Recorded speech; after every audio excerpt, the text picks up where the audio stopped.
కాండవ వనంలో ప్రాణాలు కాపాడిన ఆ వ్యక్తి కొన్ని రోజుల తర్వాత మళ్లీ అర్జునుడి ముందుకు ఎందుకు వచ్చాడు? ఖాండవ వన యుద్ధం ముగిసిన కొన్ని రోజుల తర్వాత కృష్ణార్జునులో ఇంద్రప్రస్థంలో కూర్చుని మాట్లాడుకుంటూ ఉన్నారు. అప్పుడొక సేవకుడు లోపలికి వచ్చి, మహారాజా, మిమ్మల్ని కలవడానికి ఒక వ్యక్తి వచ్చారు. కాని ఆయన మిమ్మల్ని మాత్రమే కలుస్తానని అంటున్నారు. లోపలికి పంపించమంటారా అని అడిగాడు. సరే అని అర్జునుడు అన్నాడు. సేవకుడు వెళ్ళిపోయిన తర్వాత, నన్ను మాత్రమే కలవాలా? విచిత్రంగా ఉందే అని అర్జునుడు ఆలోచిస్తూ శ్రీకృష్ణుడి వైపు తిరిగి, ఎవరయ్యుంటారు మాధవా అని అడిగాడు.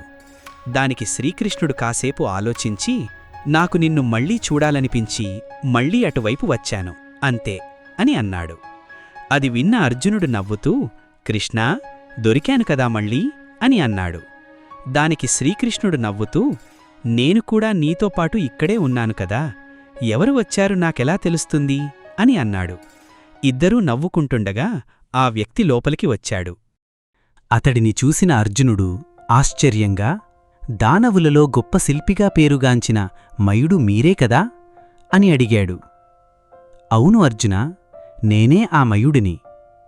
ఖాండవవనంలో మీరు నా ప్రాణాలు కాపాడారు. ఆ రోజు మీకు సరిగ్గా కృతజ్ఞతలు కూడా చెప్పలేకపోయాను, అందుకే వచ్చాను అని అన్నాడు. అది విన్న అర్జునుడు చిరునవ్వుతో, అదేమీ పర్వాలేదు మయుడా, ఆపదలో ఉన్నవారిని రక్షించడం క్షత్రియుడిగా నా ధర్మం, దాని గురించి మళ్లీ ఆలోచించాల్సిన అవసరం లేదు అని అన్నాడు.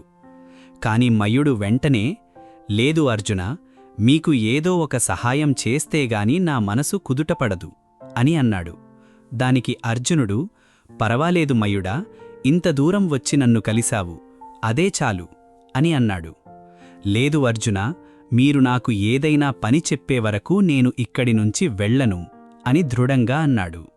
అది విన్న అర్జునుడు కాసేపు ఏం చెప్పాలో అర్థంకాక మౌనంగా ఉండిపోయాడు. అది గమనించిన శ్రీకృష్ణుడు చిరునవ్వుతో, పోనీలే అర్జునా, సహాయం చేస్తానంటున్నాడు కదా, ఒక అవకాశమిస్తే సరిపోతుంది అని అన్నాడు. దానికి అర్జునుడు, సరే మయుడా, మీరేమి చేయగలరు అని అడిగాడు. అప్పుడు మయుడు, అర్జునా, నేను దానవులలో గొప్ప శిల్పిని. అప్పుడు శ్రీకృష్ణుడు, మయుడా, నువ్వు గొప్ప శిల్పిననంటున్నావు కదా, అయితే నీ నైపుణ్యాన్ని మాకు చూపిస్తే సరిపోతుంది. ఏమంటావు అర్జునా అని అడిగాడు. అవును మయుడా, మీ నైపుణ్యాన్ని మాకు కూడా చూడాలని ఉంది. మీరు ఏమి చేసి చూపిస్తారో మీ ఇష్టం అని అన్నాడు. ఆ మాటలు విన్న మయుడు ఎంతో సంతోషించాడు. మీరు నాపై ఉంచిన నమ్మకాన్ని తప్పకుండా నిలబెట్టుకుంటాను అని అన్నాడు. అర్జునా, దానికి ముందు నాకొక స్థలం కావాలి అని అన్నాడు. దానికి అర్జునుడు, సరే, నీకు నచ్చిన స్థలాన్ని ఎంచుకో అని అన్నాడు. కొన్ని రోజుల తర్వాత మయుడు ఎంచుకున్న ప్రదేశంలో నిర్మాణ పనులు ప్రారంభమయ్యాయి. మొదట్లో ఇంద్రప్రస్థ ప్రజలు ఆసక్తిగా అక్కడికి వచ్చి చూసేవారు. మయుడేమి నిర్మిస్తున్నాడు అని ఒకరితో ఒకరు మాట్లాడుకునేవారు. కొద్ది రోజుల తర్వాత మయుడు అర్జునుణ్ణి కలిసి, అర్జునా, ఈ నిర్మాణం పూర్తయ్యే వరకు ఎవర్నే ఇక్కడికి రానివ్వకండి అని కోరాడు. అది విన్న భీముడు నవ్వుతూ, ఏమిటి మయుడా, నువ్వు కట్టించింది ఎవరైనా తీసుకెళ్ళిపోతారని భయమా అని అడిగాడు. దానికి మయుడు నవ్వుతూ, కాదు భీమా, అందరూ ఒకేసారి చూసినప్పుడే ఆ అద్భుతం విలువ తెలుస్తుంది అని సమాధానం చెప్పాడు. దానికి అర్జునుడు, సరే మయుడా, నీ కోరిక ప్రకారమే జరుగుతుంది అని అంగీకరించాడు. మయుడు సంతోషంగా నమస్కరించి అక్కడి నుంచి వెళ్ళిపోయాడు.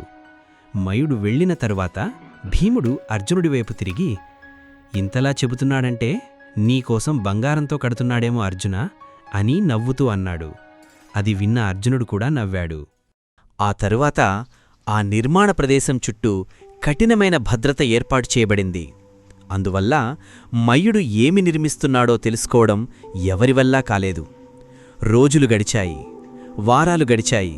మధ్య మధ్యలో అర్జునుడు అక్కడికి వచ్చి చూసేవాడు. కాని అతనికి ఏమీ అర్థం కాలేదు. ఒకసారి మయుడిని అడుగుదామని కూడా అనుకున్నాడు. కాని సరే, పూర్తయ్యాక చూద్దాం అని తన మనసును మార్చుకున్నాడు. ఇలా కొన్ని నెలలు గడిచిపోయాయి. ఒకరోజు మయుడు నేరుగా యుధిష్ఠిరుని సభకు వచ్చాడు. మహారాజా, మీకోసం నిర్మిస్తున్న అద్భుతం పూర్తయింది. దయచేసి అందరూ నాతో రండి అనన్నాడు.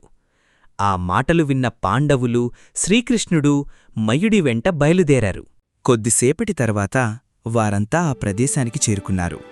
కాని వారి ముందు ఉన్న ఆ భారీ నిర్మాణమంతా పెద్ద వస్త్రాలతో కప్పబడి ఉంది.